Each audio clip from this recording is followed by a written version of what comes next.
धर्म स्नेह महात्माओं,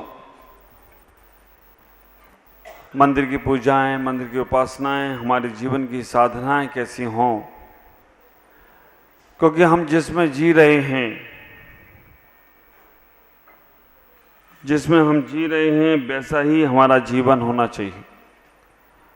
और उस जीवन को कैसे व्यवस्थित रूप से हम कर सकें, इसकी ही चर्चा हमारी चल रही है। एक एक गतिविधि, एक एक क्रियाएं आपको हम बताने का प्रयास कर रहे हैं, समझाने का प्रयास कर रहे हैं। आचार्यों ने इस संबंध में क्या कहा, वो भी बात मैं आपके सामने इसलिए रख रहा हूं क्योंकि आपके मन में ये नहीं होना चाहिए कि महाराज जी अपने मन से कह रहे हैं या क्या।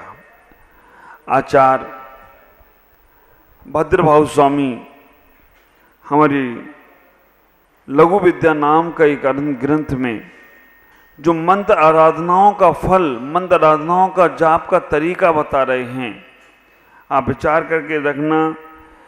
जैसे कल मैंने आपको एक एक उंगली का फर्क बताया था कि इस उंगली से जाप करने से क्या फल मिलता है।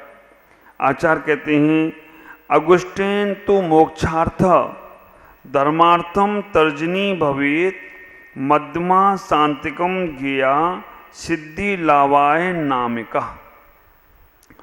आचार्य कह रहे हैं अंगुष्ठीन तो मोक्षार्थम, जाप विधि में मोक्ष के बाद से अंगुष्ठ से जाप करना चाहिए। मोक्ष के लिए अंगूठे से रखकर जाप करना। आप विचार करके रखना, ये बात आचार्यों ने जो कही है अंगूठे से जाप, आपने आज तक की कभी? अंगूठा तो ऐसे दिखाने के लिए छोड़ देते हो कि लोगों को दिखाना है।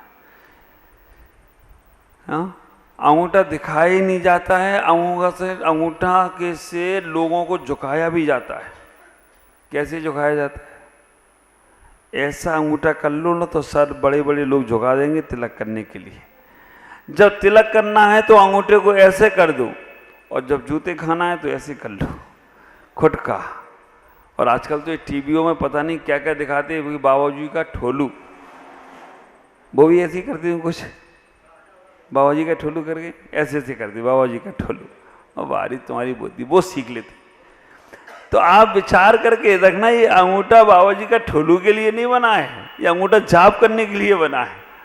और जब अंगूठे पे रख के हम माला फेरते हैं, हमें मालूम है एक दो लोगों ने प्रयास किया था कि हम कैसे करेंगे जाप। अंगूठे पे रख के जाप करने मोक्ष के लिए बताया है। अंगुष्ठीन तु मोक्षार्थम धर्मार्थम तर्जनी भवेत। धर्म के लिए, धर्म के हित के लिए तर्जनी उंगली से, ये तर्जनी उंगली है, इससे धर्म के हित के लिए जाप करना चाहिए। मध्यमा शांतिकम ज्ञेया, मध्यमा उंगली है, शांति के लिए मध्यमा उंगली से जाप करना चाहिए। सिद्ध्यार्थ सिद्धि लावाय अनामिका, और सिद्धि के लिए अनामिका उंगली से जाप करना चाहिए। ये हमारे आचार्य भद्रभाव स्वामी कहते हैं। अब आप अपने मन में ये बनाने का प्रयास करो कि अभी तो हमारी रूटीन चल रही है, रूटीन चल रही है कि मैं ऐसे ही जाप करना है, ऐसे ही करना है, तो वैसे ही करते हो। पांचों जापों का, पांचों चीजों का, अंगूठी का, तर्जनी, मध्यमा, अनामिका। कनिष्ठा के लिए कहते हैं, कनिष्ठा सर्व सिद्ध्यार्थम एतत् स्यात् जाप लक्षणम असंख्या च यज्ञप्तम तत् सर्वम निष्फलम भवेत। आचार्य यहाँ कह रहे हैं कि प्रयास कर रहे हैं, कनिष्ठा सर्व सिद्धि के वास्ते श्रेष्ठ है। हर सिद्धि के लिए, हर सकाम की सिद्धि के लिए कनिष्ठा पे रख के जाप करना चाहिए। ये जाप के लक्षण जाने बिना, जाप के लक्षण जाने बिना क्या कह रहे हैं, एतत् स्यात् जाप लक्षणम असंख्या च इज्जप्तम च तथा सर्वम निष्फलम भवेत। जो जप के लक्षण नहीं जानता है वह उसकी सारी जाप निष्फल होती हैं। ऐसा किसी मंत्र का 21 बार जाप लिखा हो तो 21 बार ही करना, कम ज्यादा नहीं करना। आप विचार करके, अपन को लगता है कम करने में दोष लगेंगे, ज्यादा करने में काय का दोष? हाँ, ठीक बात है। भोजन कम करो ना तो शरीर ढीला पड़ जाता है, भोजन ज्यादा कर लो ना तो शरीर ऊपर चला जाता है।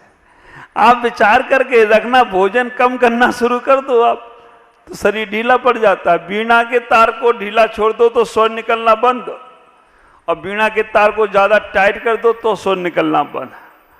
हमने कैसे भी कम और ज्यादा किया मंत्र जाप में तो आपका वो फल निष्फल हो जाता है। आचार्य कह रहे इस बात को कि अगर यह असंख्यातम च यज्ञ जप्तम तथा सर्वम निष्फलम भवेत, अगर तुमने उस मंत्र जाप को कम और ज्यादा किया तो आपका फल निष्फल हो जाता है।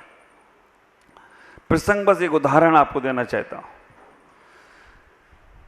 आचार्य पुष्पदंत और भूतबली महाराज, जिन्होंने षटकर नागम ग्रंथ लिखा, जब वो अपने गुरु के पास गए, कितनी विनय गुरु की उनके अंदर। गुरु ध्यान में थे, साधना में थे, वो आंख बंद कर कर हाथ जोड़कर वहां बैठ गए। 3 दिन बाद गुरु जब उठे और 3 दिन बाद उन्होंने जब वो मंत्र जाप दिया, गुरु ने मंत्र जाप दिया उन्हें कि जाओ इसको पहले सिद्धि कर कर आओ। और जो मंत्र जाप कर कर सिद्धि करने के लिए गए तो एक मंत्र में 1 अक्षर ज्यादा था और एक मंत्र में 1 अक्षर कम था। अब विचार करना, 1 अक्षर केवल 1 बिंदी से कितना बड़ा फर्क पड़ता है। हाँ, चिंता में से बिंदी हटा दो बस, क्या होगा, है ना? क्या बिंदी तो हटाई थी। आप विचार करके रखना, चिंता में से केवल बिंदी हटाई आपने और बिंदी हटाते क्या हो गया? हाँ, हो गया ना गड़बड़ मामला। अब आप विचार करना, एक प्रेस वाले कभी कभी कितनी गड़बड़ कर देते हैं। लिखा था कि महाराज की महिमा बड़ी न्यारी है। आचार्य विमल सागर के लिए लिख दिया किसी ने कि आचार्य की महिमा बड़ी न्यारी है। अब उस प्रेस में जाकर वो महिमा का जो शब्द था मां ही मां, हा हट गया, ला बन गया। हाँ, हा हट गया, ला बन गया वहां पर। अब वो हा और ला एक ही जैसा दिखता था। क्या हुआ? महाराज की महिला बड़ी प्यारी है। महिमा, महिमा का ला हट गया, मैं ही ला, मां हट गया, मां की जगह ला आ गया। मां ही ला, मां ही मां, मां हटा और ला लगा तो गड़बड़ मामला हो गया। महिला बड़ी प्यारी है। सुनने वाला जो नया आदमी होगा वो कहेगा महाराज के पास भी महिला होती है। तो आप विचार करना, बहुत बहुत उच्चारण का बिल्कुल ध्यान देना। हम थोड़ा लेट हो जाएं तो चलेगा, लेकिन पूरा प्रयास ये करो थोड़ा कि हम उसे सही से उच्चारण कर सकें। आप ख्याल करना, 1 अक्षर कम और 1 अक्षर ज्यादा। 1 अक्षर कम और 1 अक्षर ज्यादा करने से हुआ क्या? मंत्र साधना कभी अपने आप नहीं करना। हाँ, रोज की रूटीन माला फेर रहे हो, रोज का रूटीन जाप कर रहे हो तो कोई बात नहीं है, चलता है। भगवान का नाम जप लो, भगवान सब में माफ कर देगा। और तुम लोग उस मंत्र से चाहो कि मुझे ये सिद्धि प्राप्त हो, मंत्र से चाहो मुझे इसकी उपलब्धि प्राप्त हो, मंत्र से चाहो कि मुझे मंत्र सिद्ध हो जाए, तो बिना गुरु आज्ञा के नहीं करना, नहीं तो गड़बड़ा जाओगे। आप विचार करके रखना, अगर तुम्हें 1.25 लाख जाप की साधना करना है, और 1.25 लाख जाप की साधना हर इंसान को एक बार अपने जीवन में करना चाहिए। मैं कहना चाहूंगा, तिजोरी में रखा हुआ धन तुम्हारे काम में आने वाला नहीं है, बैंकों में जमा पैसा काम में आने वाला नहीं है, लेकिन मंत्र जाप का धन और साधना आपने कर ली, वो हमेशा हर वक्त काम में आएगा। किसी एक बार व्यक्ति का नाम ले लो ना, एक बार वो सिद्ध हो जाता है। 2 बार ले लो, कभी कोई व्यक्ति रास्ते में मिल रहा हो ना, और उससे आप ऐसे ए करके बात करोगे, ये कैसे बात करता है, ये करता है, ओ जी, ये भाई साहब, उसको ज़्यादा अट्रैक्शन नहीं होता है। और आप नाम लेके बात करो, आप किसी को बात करके नाम लो के करो, और नाम में भी उसके साथ सम्मान पूर्वक शब्द जोड़ दो। आप विचार करना, अब जैसे हमारे समाज के अध्यक्ष जी ओम जी, आप विचार करके रखना, हम उनको बोले इधर आओ, वो कहे ये कौन बुला रहा है, और हम कहें ओम जी इधर आइए, अच्छा लगता है ना। आप विचार करके रखना, मंत्री प्रकाश जी, अब वो जी अपने आप ही निकल जाता है। आप कहो कि महाराज भगवान के आगे जी लगाया जाता है, हम लोगों में जी भी लगाया जाता है। आदर सूचक शब्द है और आदर सूचक शब्द से वो आदमी प्रभावित हो जाता है। कैलाश जी बोल दिया तो वो हो जाता है। तो जब सामान से आदमी को तुम एक बार दो बार नाम बोलते हो तो उनको आपकी तरफ आकर्षण हो जाता है। और वो क्यों संतोष बहन लगता है ना, आप विचार करना, मेरा नाम महाराज ने बोल दिया, आपको लगता है, दूसरों को भी लगता है महाराज इन्हीं का नाम बोलते। तो ऐसा नहीं है कि उन्हीं का, हाँ जिनका रह जाता है स्मरण में, स्मृति में, उनका भूल जाता, बाकी का सबके नाम बोले तो पुराण तो बंद कर दो, उनके नाम ही बोलते रहो। इसलिए इतना विचार करना। उदाहरण दे रहा हूं मैं, अगर सामान से किसी व्यक्ति को अपना बनाना है, उससे आदर से बात करते हो, जी लगाकर बात करते हो, तो व्यक्ति आकर्षित हो जाता है। तो जब तीन लोग को अपना बनाना है तो उनका नाम का स्मरण, जाप का सम्मान के साथ करो, तो वो भी तुम्हारे हो जाए तो कोई आश्चर्य की बात नहीं। और अगर सिद्ध करना है, 1.25 लाख जाप, 1.25 लाख जाप और 1.25 लाख माला में क्या अंतर है? जाप और माला में क्या अंतर है? आप विचार करना, जाप और माला में क्या अंतर है, इतना ही सोचना। हम जाप किसे कहते हैं और माला किसे कहते हैं? ये पूरी की पूरी जो है 108 दाने की, इसे बोलते हैं माला, है ना। 108 दाने की उसे क्या बोलते हैं? माला। और एक एक दाने को क्या बोलते हैं? जाप। तो ये ख्याल रखना ये बात का कि हम जब भी संकल्प करें तो 1.25 लाख माला मत बोल देना, नहीं तो 1 करोड़ पे पहुंच जाओगे। 1.25 लाख माला नहीं बोल देना। क्या बोलना है? 1.25 लाख जाप का संकल्प करते हैं। 1.25 लाख जाप का मतलब 1200 माला के अंतर्गत हैं, फिर भी 1250 भूल चूक की पहले से ही संकल्प कर लो। तो आप विचार करके रखना, एक एक दाने को जाप बोलते हैं और पूरे 108 दाने को एक माला बोलते हैं। इससे तो आप 1.25 लाख जाप अगर कोई संकल्प करते हो, अगर नगर में गुरु हैं तो उनसे संकल्प करना। मैं आपसे कहना चाहता हूं कि जब आपके संकल्प आपके होंगे, एक बार धन जाप का संकल्प जरूर अपने कर्म जीवन में करना, आखिरी समय तक। वैसे आप रोज 10 माला फेरो, 12 माला फेरो, लेकिन संकल्प पूर्वक एक बार हमें 1.25 लाख जाप का जरूर संकल्प करना चाहिए। कौन सा मंत्र होगा वो गुरु बताएंगे, या तुमने कोई मंत्र सोच रखा है वो गुरु को पहले निवेदन करो कि महाराज मुझे ऐसे मंत्र की साधना करना है, आप आशीर्वाद दो। गुरु योग्यता देखेंगे, पात्रता देखेंगे, समय देखेंगे, नक्षत्र देखेंगे, तब गुरु तुम्हें आदेश देंगे, आशीष देंगे। अन्यथा गुरु कहेंगे ठहरो अभी।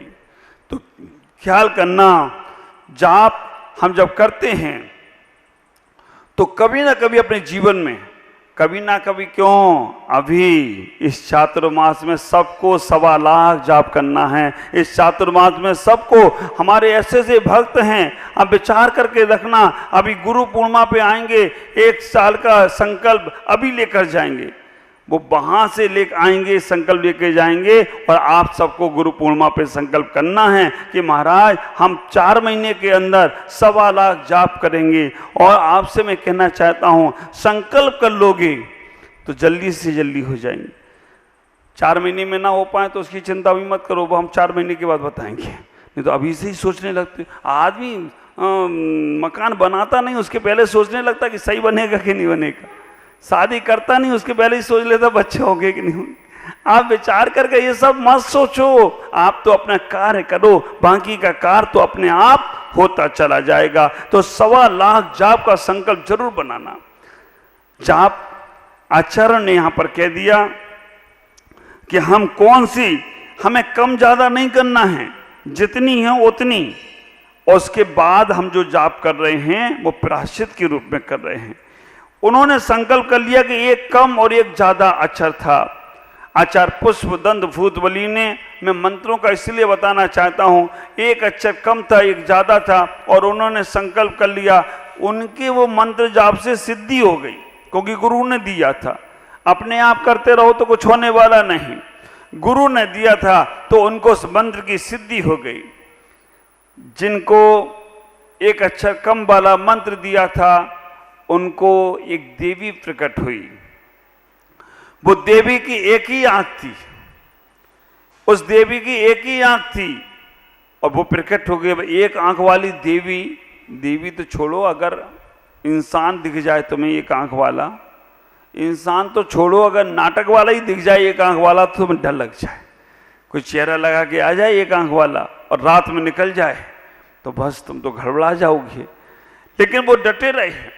एक आंख की देवी आ गई जिसको मंत्र सिद्ध करने में एक अक्षर कम वाला मंत्र दिया था और एक साधु को एक अक्षर ज्यादा वाला मंत्र दिया था। उनको 2 दांत बाहर निकले देवी प्रकट हो गई।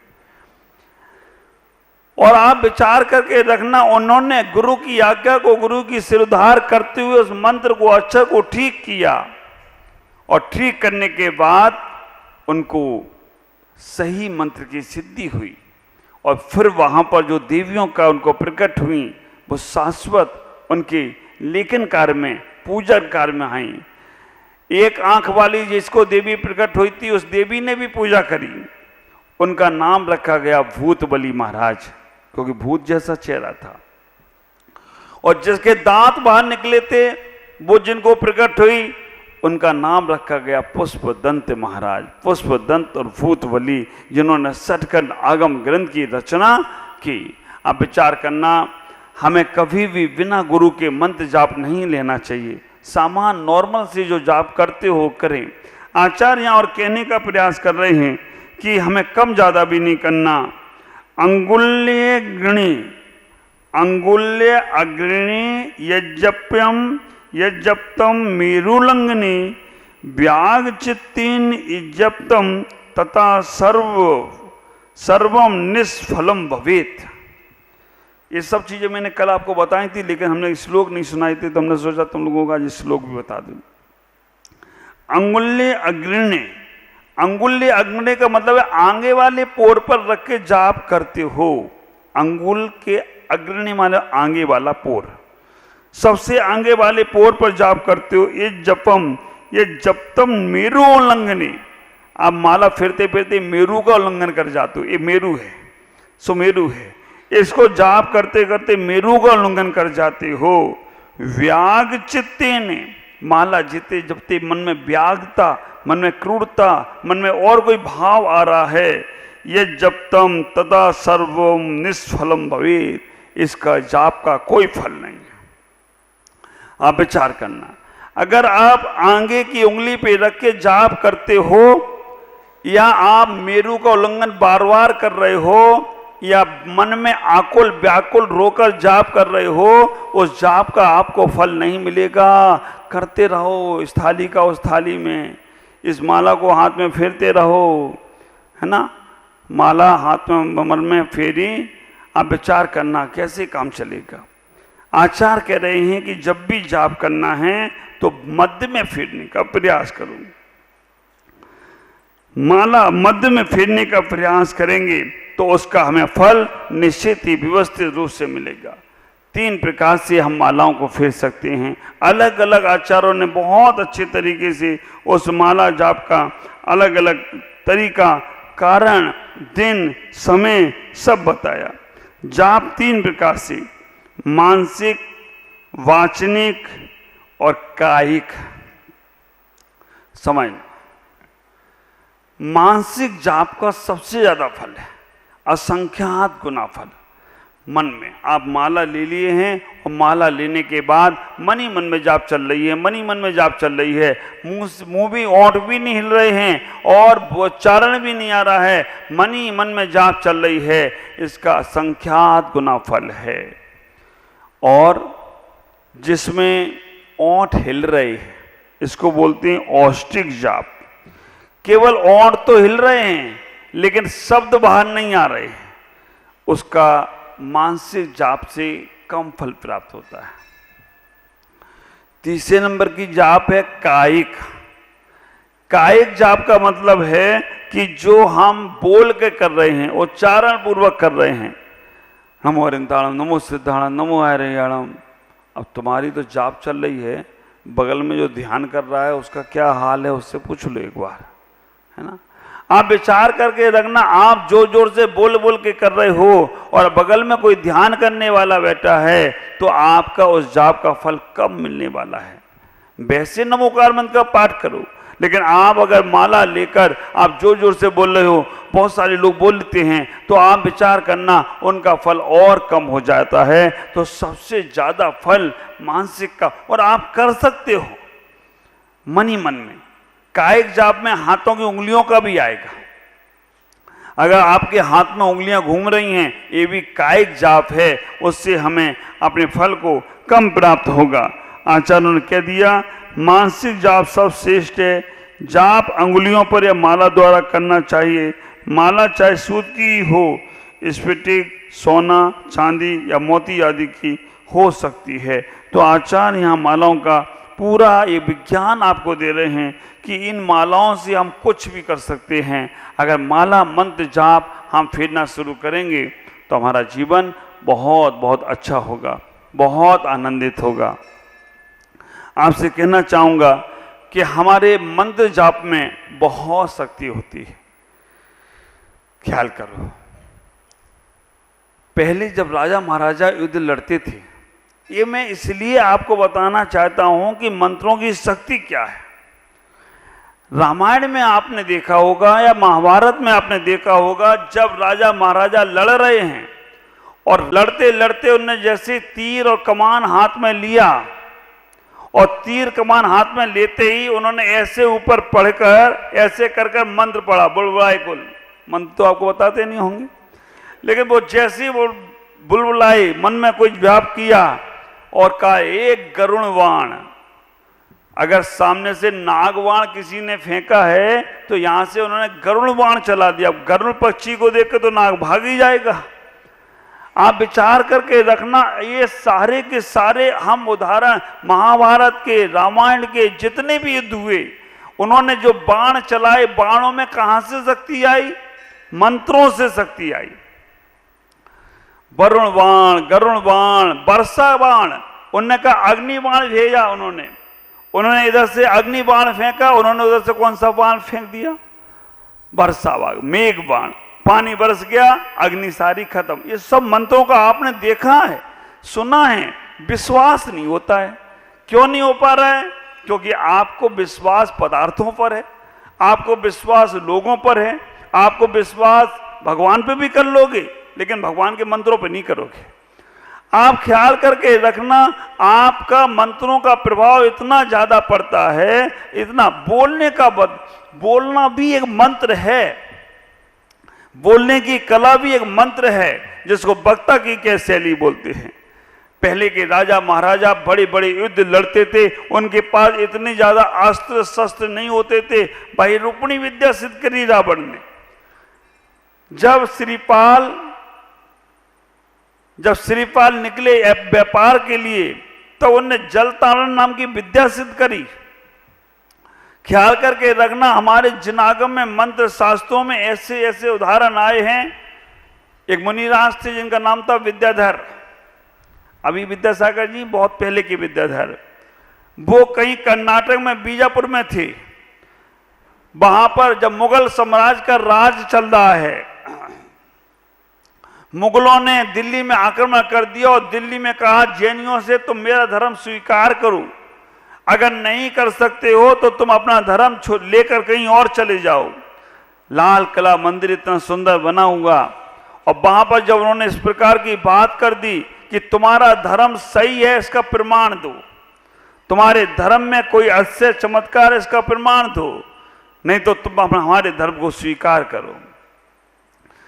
विचार करना, दिल्ली के श्रावक भागे दौड़े इधर उधर गए कि कहीं कोई मुनिराज मिल जाए, क्योंकि मुनिराज से ही हमारे धर्म की प्रतिष्ठा बची हुई है। मुनिराज की साधनाओं से ही हम धर्म को संभाल सकते हैं। उनको ही मंत्रों का ज्ञान होता है, मंत्रों के ज्ञाता होते हैं। मुनिराज नहीं मिले क्योंकि पहले मुनिराजों का आवागमन नहीं था शहरों में, जंगलों में, और जंगलों में भी कहाँ रहते थे मालूम नहीं पड़ता था। आजकल तो जंगल में भी जाएं तो पहले बता के जाते सबको कि हम जंगल में जा रहे हैं, है ना, और उसका भी वीडियो बन के आ जाता है।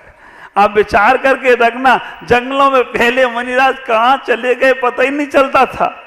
आहार में या आना होता था 5 दिन 7 दिन 3 दिन, तो कहाँ से निकल के आते थे कुछ उनका। तो विचार करना, वो मुनिराज दिल्ली से खोजते खोजते खोजते कर्नाटक के बीजापुर के पास पहुंचे। वहां मुनिराज से कहा कि महाराज दिल्ली में जैन धर्म पे बड़ा संकट आया है। वहां के मुगल राजाओं ने कहा कि जैन धर्म की प्रमाणिकता बताओ या तुम दिल्ली छोड़कर चले जाओ। जैन धर्म तुम्हारा सच्चा है, इसकी प्रमाणिकता क्या है, क्या तुम्हारे पास है? महाराज आप ही इलाज बचाओ, क्योंकि आप अगर रहोगे, आप अगर करोगे तो जैन धर्म बच जाएगा, अन्यथा बचेगा नहीं। उन्हें कितना समय लिया है तुमने? उन्होंने कहा 6 महीने का। ठीक है, मैं दिल्ली आऊंगा, मुगल राज में आऊंगा।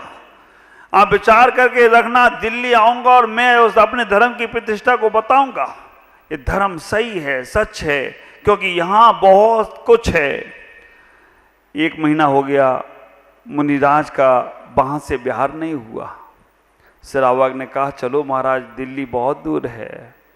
2 महीने हो गए, 3 महीने हो गए। अब तो वो श्रावक कहने लगे महाराज अब हजारों किलोमीटर दूर आप कैसे पहुंचोगे? सत्य घटानक है, सत्य कथानक है। विचार करना, श्रावक दिल्ली छोड़कर जाने लग गए कि दिल्ली में रहेंगे तो हमें ये मुगल सम्राट कुछ भी कर देगा। धीमे धीमे दिल्ली से श्रावकों का पलायन होने लगा। चलो जहां धर्म होगा वहां जाएंगे, कौन यहां पर मुगल बनेगा, राजा बनेगा, मुस्लिम बनेगा। धीमे धीमे करके 4 महीने हो गए। जो श्रावक महाराज के पास आए थे वो महाराज से बोले अब महाराज अब आप भी नहीं पहुंच सकते हो और हमें अब दिल्ली छोड़ना ही पड़ेगा। महाराज ने कहा चलेंगे, चिंता क्यों करते हो? आप विचार करना, 5 महीने हो गए, आधे से ज्यादा दिल्ली से जैन श्रावक, जैन लोग पलायन कर गए। जो लोग बचे थे सब लोगों ने आकर महाराज से कहा महाराज मुझे मरना स्वीकार नहीं है, मैं दीक्षा लेकर कल्याण करूंगा, लेकिन मैं अब दिल्ली में नहीं रह सकता हूं। काफी लोग महाराज के पास पहुंचे, कहा महाराज मुझे दीक्षा दो, मैं अपने जीवन में कल्याण करूं। उन्होंने कहा कि अभी समय आने दो। 6 महीने पूरे होने वाले थे, तब भी महाराज से पूछा महाराज अब क्या होगा? कल लास्ट दिन है और बस कल दिल्ली में हमारा लाल मंदिर हो या हमारे जैन मंदिर हो, सब पे कब्जा हो जाएगा, हमारी जैन धर्म की प्रतिष्ठा खत्म हो जाएगी। जैन श्रावकों ने अगर मुस्लिम धर्म स्वीकार नहीं किया तो उनको मार दिया जाएगा। महाराज ने कहा चलेंगे। 6 महीने बाद भी बोले चलेंगे। वो कह रहे महाराज शायद महाराज नहीं लग रहे, महाराज ने खाली कपड़े छोड़ दिए और कुछ नहीं है। रात महाराज ने सब श्रावकों को बोला आज सब लोग मेरे साथ इस शिला पर ही सोना। आप विचार करके रखना, सत्य घटानक है, इस लघु विद्या अनुवाद में आया है, और जिनको इन मंत्रों पे विश्वास होगा वो इस कथानक को बिल्कुल सही मानेंगे, और जिनको नहीं मालूम है तो वो तो ठीक है। आप विचार करना, लास्ट दिन कल सुबह मुगल राज में पहुंचना है, जैनों को अपना सबूत देना है, जैनों को बताना है कि हमारे धर्म में क्या प्रभावना है। रात को जब सब लोग श्रावक मुनिराज के साथ उस शिला पर सोए, प्रातःकाल रात को सोए कहाँ होंगे, आखिरी रात थी उनकी, कल तो पता नहीं हमारा धर्म कर्म सब खत्म होने वाला था। रात को जब वो शिला पर सोए और सुबह जब देखते हैं तो दिल्ली के राजा के महल में, मुगल के महल में शिला सहित सब एक साथ पहुंच गए, और वहां पर जैन धर्म की जय जयकार होने लग गई हो, जैन धर्म का जय जयकार गूंज गई हो। वो श्रावकों के चेहरों पर कितनी प्रसन्नता। आप विचार करके रखना, 6 महीने के आखिरी दिन वो महाराज आखिरी दिन तक बोलते रहे कि हाँ ऐसा ही होगा। मुनि अन्यथावादी नहीं होते हैं, विचार करना, मुनि अन्यतावादी नहीं होते हैं। मुनि तो जो होते हैं, जो कह देते हैं वो बिल्कुल सही और बिल्कुल परफेक्ट होता है, बस विश्वास करने की जरूरत है। जब महल में पहुंचे, महल में मुस्लिम संप्रदाय के लोग भी थे।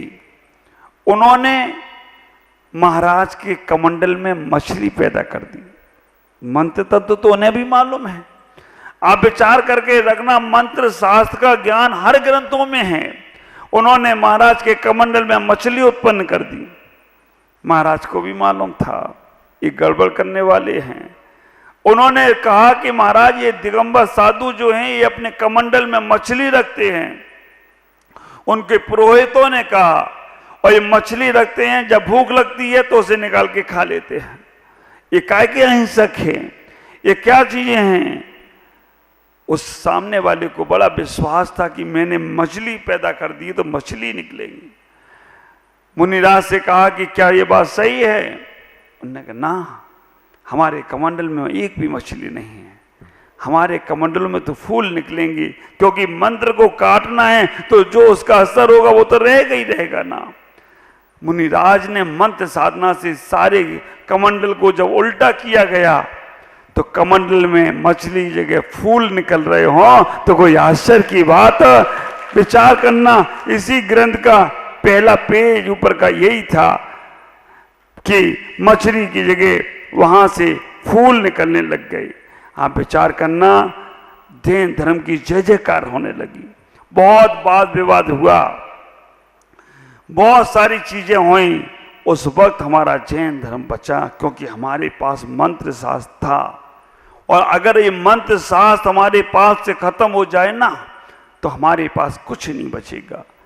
84 लाख मंत्रों का दाता नमोकार मंत्र है, उसकी कैसे साधना करना है आज नहीं, फिर बताएंगे। आप इतना ही सोचना, क्योंकि 7 बज गए। आप तो ऐसे बैठे जैसे कोई काम दाम नहीं है अभी आपको, लेकिन मैं आपको जगाना चाहता हूं ललित भाई। ये सब चीजें आपके जीवन में आने वाली हैं। मैं चाहता हूं कि जो तुम कर रहे हो बिल्कुल परफेक्ट करो, जान जाओ। करने का मन तो तब होगा जब सिद्धाएं अपनी और होंगी और समय लगाओगे तब। तो आप विचार करना, इन मंत्रों से कुछ भी हो सकता है। हमारे पहले के राजा महाराजा मंत्रों से बड़े बड़े महायुद्ध जीत लेते थे। तुम्हें तो कर्मों से लड़के जीतना है, कर्मों से युद्ध जीतना है, कर्मों से युद्ध को जीतने का प्रयास करना है। एक अंतिम उदाहरण देके मैं अपनी बात पूरी कर रहा हूँ। पहले राजा महाराजा युद्ध लड़ते थे। एक सामान्य सा जोक है। एक रामलीला में हुआ क्या, जो रावण बना था उसको 3 बार की रामलीला में पैसा नहीं मिला। तो राम बार बार कहता था, हे रावण ये ले गरुण बाण। वो बाण फेंकता था, रावण को लगता था, रावण बाण लेता था और तोड़ देता था और हंसता था हा करके। राम ने देखा मेरे सारे बाण खत्म हो गए और ये मर ही नहीं रहा रावण, एक बाण रह गया। रामलीला का समय, अब रावण नहीं मरे तो फिर दहन कैसे होगा। राम ने आयोजक लोगों को बुलाया कि भाई ये तुम्हारा रावण मर नहीं रहा है, मेरे सारे तीर खत्म हो गए, एक ही तीर बचा है और रावण मर नहीं रहा है। और रावण बार बार करे हाँ, रावण को पैसा नहीं मिला था 3 बार से, तो वो के पैसा 3 बार का चाहिए तब मरूंगा मैं। तो अब क्या करोगे? आप विचार करके रखना। आयोजकों ने कहा चिंता मत करो, इस बाण से रावण मरेगा। आयोजकों ने 500 के नोट निकाले, 10,000, और कहा इस पे तीर के आगे ये लगाओ और आप बोलो ये रोकड़ा बाण है, इससे रावण क्या, रावण का बाप भी मरेगा। और आप विचार करके रखना, वो पैसे लगा के जैसे ही तीर छोड़ा और कहा ये रावण ये रोकड़ा बाण, और जो जैसे बाण गया रावण के पेट में लगा। रावण गिना धीमे धीमे 1 2 3, उसने कहा 10,000 पूरे, मर गया। आप विचार करना, कभी कभी मंत्र बाण काम में नहीं आते, रोकड़ा बाण भी काम में आते। लेकिन रोकड़ा बाण तुम्हारे बाहर के बाहर ही रह जाएंगे अगर तुम्हारे पास मंत्र। मैं चाहता हूं ऐसे मंत्रों का साधन तुम्हारे पास आ जाए, ऐसे मंत्रों का कि तुम रास्ते से जाओ और रास्ते से जाने के बाद बड़ी बड़ी शक्तियां तुम्हारी को छुए भी नहीं और आसपास से निकल जाए। हैं, योग्यता है तुम्हारे पास, पात्रता है तुम्हारे पास, बस तुम्हारी श्रद्धाओं को वेरीफाई करना है, तुम्हारे मन को वेनवास करना है। तुम्हारे मन में लग गया है हम बीमार पड़ेंगे तो दवाई से ही हम ठीक होंगे और किसी से होंगे ही नहीं। अब ख्याल करना, सामान सा किसी को ऊपरी बाधा हो जाए और किसी पीर फकीर पे चले जाते हो और पीर फकीर वाला 2 बार अपने मयूर पंख से ऐसे ऐसे कर देता ना, तुम ठीक हो जाते हो। कैसे हुआ? और एक कला तुम्हारे पास आएगी। आज ही इस कला को सीखने का प्रयास करना। आगे हम मंत्र शास्त्र की जो चर्चा आपसे कर रहे हैं उस चर्चा को आप जीवन में उतार कर आने के आगे लाने का प्रयास करेंगे। इन्हीं पुनीत भावनाओं के साथ मैं अपनी वाणी को विराम देता हूँ। ओम नमः जय गुरुदेव।